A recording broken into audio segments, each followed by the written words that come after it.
Hello friends, welcome to all. आज मैं आपके जो इम्पोर्टेंट वीडियो लेके आया हूं, देखिए रिलायंस इंडस्ट्रीज के स्टॉक के बारे में बात करेंगे। पहले अप साइड में, अब डाउन साइड में, पैसा ही पैसा। लेकिन अगर आप शेयर मार्केट में हो तो एक बात सीख लो, मैं कहूंगा मार्केट में पैसा ही पैसा, कोई कमी नहीं है। बस आपको अपने पैसे को चलाना, रिस्क का मैनेजमेंट आना जरूरी है। चलिए देखते हैं, यहाँ पे बहुत ही इंपॉर्टेंट सीखने वाली बात है। और स्टॉक को आपको एनालाइज करना पड़ेगा और उसकी मूवमेंट को थोड़ा समझना पड़ेगा। उसी मूवमेंट के बेसिस पे आप चाहे शॉर्ट टर्म उस पर्सपेक्टिव से आप ट्रेड ले सकते हो, इन्वेस्टमेंट कर सकते हो। और स्टॉक की चाल समझना बहुत ही इंपॉर्टेंट बात है, और साथ के साथ रिस्क मैनेजमेंट को टॉप प्रायोरिटी पे रखना है। चलिए देखते हैं रिलायंस इंडस्ट्रीज के स्टॉक में। और हम यहाँ पे सबसे पहले देखते हैं कि किस तरीके से दिया। ये देखिए अक्टूबर 30 का वीडियो है, जो हमारी एक्सपेक्टेशन थी, बिल्कुल मोमेंटम वैसे ही बना हुआ है। जरा मैं आपको दिखाता हूँ। देखिए इंपॉर्टेंट चीज यहाँ पे बताने की कोशिश करूंगा। Daily time frame bear zone में एंटर कर चुका है और बियरिश क्रॉस यहाँ पे इसने बना दिया है। बियरिश क्रॉस बनाने से मेरा मतलब है, देखिए बियरिश क्रॉस जब भी बनाता है उसके बाद हमारी रिक्वायरमेंट होती है स्टॉक में क्या आए, करेक्शन आए। अब भाई इस स्टॉक में अगर आप देखोगे तो जरा देखिए सिचुएशन को। पीक बनाया, करेक्शन आया, जंप आया, लोअर हाई बनाया, लोअर हाई बनाने के बाद क्या बनाया, लो पार किया, लो पार किया तो शॉर्ट वाली अपॉर्चुनिटीज है सारी। लो पार किया, कंसोलिडेशन देखने को मिला near to the breakout level, break down level, उसके बाद देखिए डाउन। अब फिर से बियरिश क्रॉस बना दिया। नाउ व्हाट वी एक्सपेक्ट है जंप। यहाँ पे 2150 के आसपास तक जंप एक्सपेक्ट करते हैं, लेकिन फिर से अगर बियरिश जॉइंट देखने को मिलेगा तो हम यहाँ पे डाउन साइड एक्सपेक्ट करेंगे। और 200 की लाइन क्या है, 1700। तो आपने देखा किस तरीके से पूरी की पूरी चाल, मतलब बियरिश क्रॉस बनने के बाद एक्सपेक्टेशन थी कि 20 और 50 ईएमए के नियर वापस स्टॉक फिर से आएगा। तो इस टाइम फ्रेम में आप छोटे टाइम फ्रेम के हिसाब से इंट्राडे ट्रेड अपसाइड में जा सकते थे, लेकिन फिर से मूव आ गया डाउन साइड का। अब बहुत सारे लोग इन बिटवीन वो कह रहे होंगे खरीद लेंगे। पेशेंस की रिक्वायरमेंट होती है, स्टॉक के मूवमेंट को आपको जब समझना होता है। इसी तरीके से स्टॉक ने जब अपसाइड की पूरी रैली दी थी, जबरदस्त वाली रैली दी थी, अभी ये डाउन साइड के मोमेंटम पे है। लेकिन आज इसका वीडियो क्यों लेके आया है, इसका वीडियो आज रिलायंस इंडस्ट्रीज का इसीलिए लेके आया क्योंकि सबसे टॉप का शेयर है मार्केट में ये। और अगर मैं आपको दिखाऊं तो आपको यकीन नहीं होगा, ये कल रात का जो हमारा प्राइवेट ग्रुप है वहां पे हम डिस्कस कर रहे थे कि रिलायंस का setup what we expected, it might jump till 2050 EMA. As after cross we need correction. Now if low of these two candle, जो दो छोटी छोटी कैंडल बनी थी, यानी कि लायंस अटैक हम इसको कहते हैं, और big red candle will break this, will give us short opportunities using smaller frame. ये बिल्कुल आपको ये देखिए, ये दो छोटी छोटी कैंडल, ये बड़ी लाल कैंडल और शॉर्ट अपॉर्चुनिटीज। इसीलिए कल रात को ही शेयर कर दिया था भाई कल जो है बाहर आने वाली है। और आज सुबह का टाइम आप देखोगे क्या बाहर आई, ऐसी बाहर की 1966 से ऑलमोस्ट नीचे धराशायी हुआ और जबरदस्त।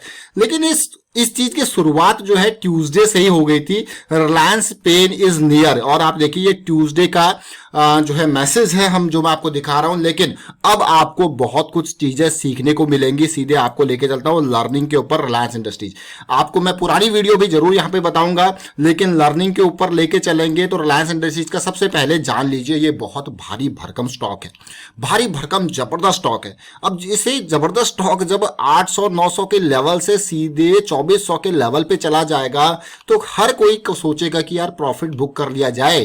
प्रॉफिट बुक कर लिया जाए तो क्या होगा, शेयर में गिरावट आएगी, करेक्शन आएगी। अब इतनी पीक पे अगर आप शेयर को खरीदोगे लॉन्ग टर्म पर्सपेक्टिव से भी, तो आप कहोगे यार ये एक, मैं कहूंगा एक जायज टाइम नहीं है खरीदने का। लेकिन हाँ, जब करेक्शन आती है और करेक्शन का रेजोल्यूशन होता है, जैसे हमने स्टॉक को बार बार कई बार जब अपसाइड मोमेंटम हुआ था, छोटी छोटी करेक्शंस वीकली में देखने को मिली थी, तो बार बार इसको पकड़ा था। लेकिन ये देखिए ये करेक्शन सारी पकड़ में आ गई थी, क्योंकि ये छोटी छोटी करेक्शंस थी जिन्होंने हमको अच्छी अपॉर्चुनिटीज दी थी। बट अब धीरे धीरे देखिए जैसे जैसे सिचुएशन अप हुई, मोमेंटम यहीं से स्लो डाउन होने लग गया। आप देखिए मोमेंटम कैसे स्लो डाउन हुआ, और मोमेंटम को आप धीरे धीरे देखिए अब इसमें शॉर्ट अपॉर्चुनिटीज बराबर देखने को मिल रही है। और इस वीक की फॉर्मेशन क्या इंपॉर्टेंट वीक। अब आप सोचोगे यार कितने नीचे जाएगा, तो देखिए अभी डेली टाइम फ्रेम पे सोचेंगे किस तरीके से ये वापसी करता है। और मुझे लगता है ज्यादा नहीं तो एटलीस्ट अपने पुराने बेस के आसपास तक जाने की, जो अभी रिसेंटली ये फॉल हुआ था, यहाँ पे डिमांड 1800-1700 की रेंज में फिर से जनरेट डिमांड होगी। लेकिन आपको अगर लॉन्ग साइड में जाना है तो मैं यही कहूंगा थोड़ा सा करेक्शन रेजोल्यूशन का इंतजार कीजिए, आपको मौके जरूर मिलेंगे। अब डेली टाइम फ्रेम हमारा इंपॉर्टेंट टाइम फ्रेम, जब यहां पे स्टॉक में अपसाइड मोमेंटम था तो हम बार बार आपको ये कह रहे थे कि भाई स्टॉक में अपसाइड मोमेंटम है तो एटलीस्ट 2050 ईएमए के नियर जाने की कोशिश करेगा ये, लेकिन उसके बाद फिर से फॉल आया, लेकिन जब बाउंस आया वो थोड़ा टाइम बाद बाउंस आया। इस टाइम पे भी अच्छी खासी शॉर्ट अपॉर्चुनिटी जरूर मिली थी, बाउंस जरूर आया, 20 और 50 ईएमए के नियर इसने जाने की कोशिश करी, जो एक्सपेक्टेशन थी बाउंस के बाद की वो हमें मिला। लेकिन भाई ये जो कल की डेट का माजरा था वो क्या था, क्योंकि रिलायंस इंडस्ट्रीज बड़ी जबरदस्त सेलिंग की 2 कैंडल्स हमें देखने को मिली थी, उसके बाद हॉल्ट। लेकिन ये उम्मीद थी कि अगर ये लेवल आज ब्रेक होता है, मतलब नेक्स्ट डे ब्रेक होता है, तो हमें बढ़िया अपॉर्चुनिटी इंट्राडे बेसिस पे मिलेगी।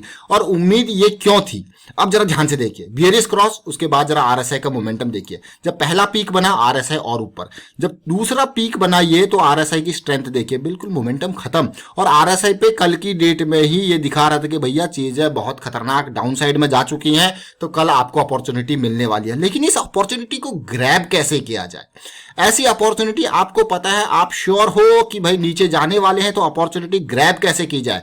एक तो पहली बात, कल की डेट में जब आपको पता लगा तो कल ही यहां पे शाम को 3 बजे के आसपास तैयारी कर सकते थे। कैसे भाई, यहां पे आप देखिए, आपको पता है भाई ये 1900 आप 2000 के आसपास या 1980 के आसपास की कॉल को सेल कर सकते थे, ये 2000 या 1980 के स्ट्राइक की कॉल को सेल कर सकते थे। अब आपको क्या, ये तो बहुत ही अच्छी बात है। अब पैसे कमाने के मार्केट में अलग अलग तरीके हैं। जब आप श्योर शॉर्ट पता है आपको, लेकिन उसमें आपका स्टॉप लॉस आपका ये पॉइंट जो है, ये जो लास्ट की जो छोटी कैंडल है इसके ऊपर का पॉइंट आपका स्टॉप लॉस होगा। भाई इससे ऊपर जाएगा तो भी हम निकल जाएंगे। सबसे पहला स्टेप आपका यही होना चाहिए कि मार्केट में रिस्क को कैसे मैनेज किया जाए। इससे ऊपर जाएगा तो हम निकल जाएंगे, शेयर में नहीं बने रहेंगे।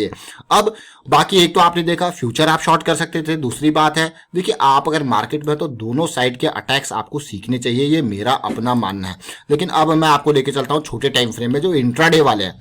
पहले 5 मिनट में जब यहां पे तेजी आपको देखने को मिली तो बहुत लोग यहां पे घबरा गए होंगे कि यार हमने तो सोचा था डाउन का, लेकिन तो ये तो ऊपर जाने लग गया। लेकिन जिनको अपनी थीसिस पे विश्वास है, अपनी एनालिसिस पे विश्वास है, देखिए यहां पे बहुत सारे लोग झटका खा जा सकते हैं।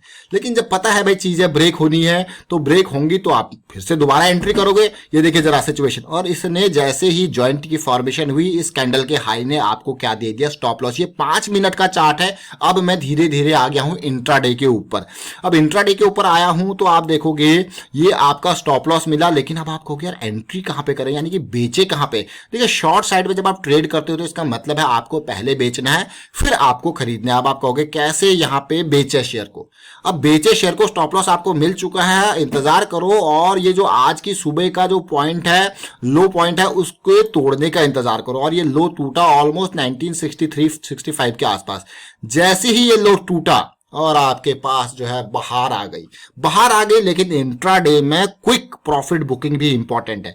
जैसे ही आपने देखा यहां पे भाई जॉइंट की फॉर्मेशन हो गई है, तो ऑलमोस्ट 1930 की रेंज में ये जॉइंट का हाई पार हो गया था, तो यहां पे आपका निकलना बनता है। और बशर्ते आप उसके बाद दोबारा एंट्रीज लेके, जैसे ये दोबारा पोजीशन बना सकते हो, लेकिन यहां पे आपका निकलना बनता है क्योंकि आप प्रॉफिट गंवाना नहीं चाहते। और कई लोग तो थोड़ा समझदार होते हैं, वो पोजीशन धीरे धीरे ये सिचुएशन 1 मिनट में जाके यहीं पे बुक करने लग जाते हैं। तो कितनी सिंपल सी लाइन है। लेकिन 1960 से लेके मैं अगर कहूं एवरेज आउट करूं तो 30 पॉइंट का ये पॉइंट का मैं कहूंगा कवरेज कितनी जल्दी आपने भाप लिया, कितनी जल्दी समझ लिया। और क्या रिस्क था, ना के बराबर रिस्क गेन देखिए। और आगे फिर से इसने अपॉर्चुनिटी फिर से यहां पे दी थी और मिनिमम स्टॉप लॉस, और जैसे ये लो ब्रेक इसने किया और उसके बाद देखिए सीधे 1900 के लेवल से भी नीचे ये गया। तो आपको क्या यार ये तो बहुत बढ़िया अपॉर्चुनिटी है। अब देखिए कल से फिर से और अपॉर्चुनिटीज आपको देखने को मिलेंगी। बट सबसे पहले आपको एक चीज का ध्यान रखना है। आपको जिस चीज का ध्यान रखना है, अपनी एक थीसिस बनानी है, अपनी एक सोच बनानी है और मार्केट में शेयर के मूवमेंट को थोड़ा सा समझना है।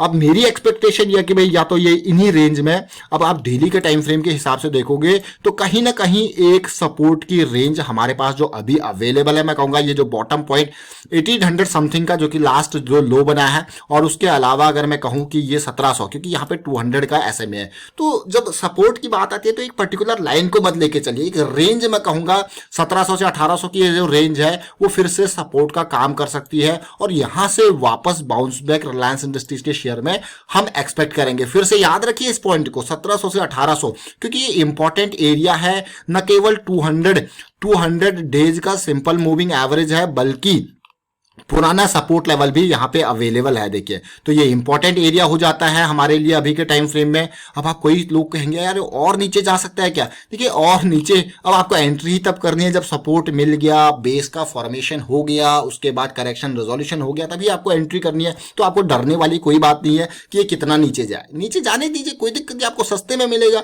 और बट आपको करेक्शन के रेजोल्यूशन का इंतजार करना। हमेशा याद रखें, कभी भी मार्केट में शेयर को खरीदना है तो करेक्शन का रेजोल्यूशन वो रिटेल इन्वेस्टर के लिए सबसे बेसिक पार्ट होता है। आप देखिए, बुलिश डेली में बुलिश क्रॉस जो बना था उसकी साइकिल कितनी लंबी थी, कहां तक ये गया था, और अब ये बियरिश क्रॉस बना, आप देखते हैं कितनी ये लंबी साइकिल होती है, और उस टाइम पे आपको शॉर्ट की अपॉर्चुनिटीज मिलती रहेंगी। तो फिलहाल वाइंड अप करता हूं इस वीडियो को। उम्मीद करता हूं वीडियो आपको अच्छा लगा होगा। अच्छा लगा तो शेयर जरूर कीजिए, लाइक कीजिए, चैनल सब्सक्राइब नहीं किया तो जल्दी से सब्सक्राइब कर ले, साथ के साथ बेल आइकन को भी प्रेस कर ले, जिससे आपको नोटिफिकेशन आती रहेगी। Thank you for watching the video.